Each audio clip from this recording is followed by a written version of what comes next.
Pet Letterers, and welcome back to Show Me Your Florals. In today's video, we are going to talk a little bit more about Procreate and all the tools that you will need for your florals paintings. I'm also going to show you some little tricks you might not know about. So even if you have been using Procreate before, you might find this helpful. Let's open up one of our canvases so that we can have a look around the user interface. This is probably my favorite thing about Procreate. It's so easy to use. There's not too many options, and the options you have are usually quite obvious. One of the things I get asked a lot is why my Procreate looks different, and it's because I've chosen the light UI setting. Let me show you how you can change this yourself. So we are going to go to the actions and then the preferences, and you can see here at the top how it says light interface. So you can toggle this to the dark interface, or you can toggle it back to the light interface. The reason why I have it set to the light interface is because it's my personal preference, but then also for the videos, it's actually much easier for you to see. And so that's why I have set it like this. You can also switch between the right hand or the left hand interface, which is quite handy as well. So if you're a lefty,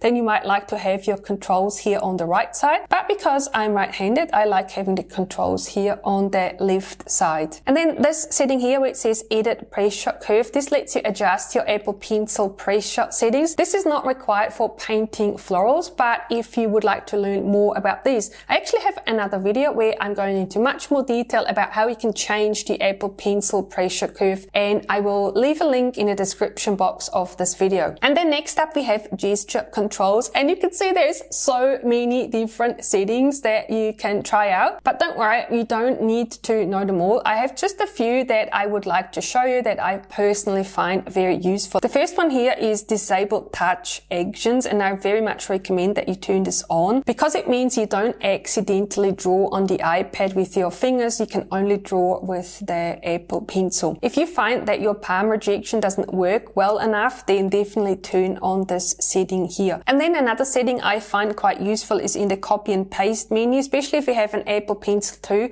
with the flat edge. You can use this to set up a double tap action, and I've set mine to bring up the copy and paste menu, which I find quite useful. And then one other setting I would like to show you is the eyedropper. You can set the delay, especially if you're creating a lot of color palettes. Having to hold the finger down for too long can be annoying. Vice versa, if you find that the color picker pops up too quickly, you can change the delay setting here. But definitely feel free to try this out and see how you can set up your perfect Procreate interface. And then of course we have all the brushes, and this is where they all are nicely organized into brush sets. At the top here you should have your Show Me Your Florals brush set, which we imported yesterday. And then of course we have all the brushes that Procreate ships with as well. I'll be showing you how to use the brushes we imported yesterday as part of this course, but I definitely recommend that you try out the default Procreate brushes too. Some of my favorites include the old beach brush, which is this one here, and then also the wet sponge brush. And I've actually added them to the Show Me Your Florals brush set just so that we have them handy right here. Next up we have the smudge tool, and what's really cool about this is that you can use the same brushes for painting and also for smudging, and we will definitely be using this feature for our florals painting. And then the same applies to the eraser tool. Again, you have all the brushes available to erase as well, and the benefit of using the same brushes for erasing is that you can avoid creating harsh edges when you erase something. And then over here we have the layer selection tool, and in order to demonstrate this I need to paint something on the screen first. So I paint something, and now I can select this object. I can move it around, I can zoom it, I can make it bigger or smaller, and you also see that this brings up a number of different options, and these are actually really cool. So you can select warp, for example, so you can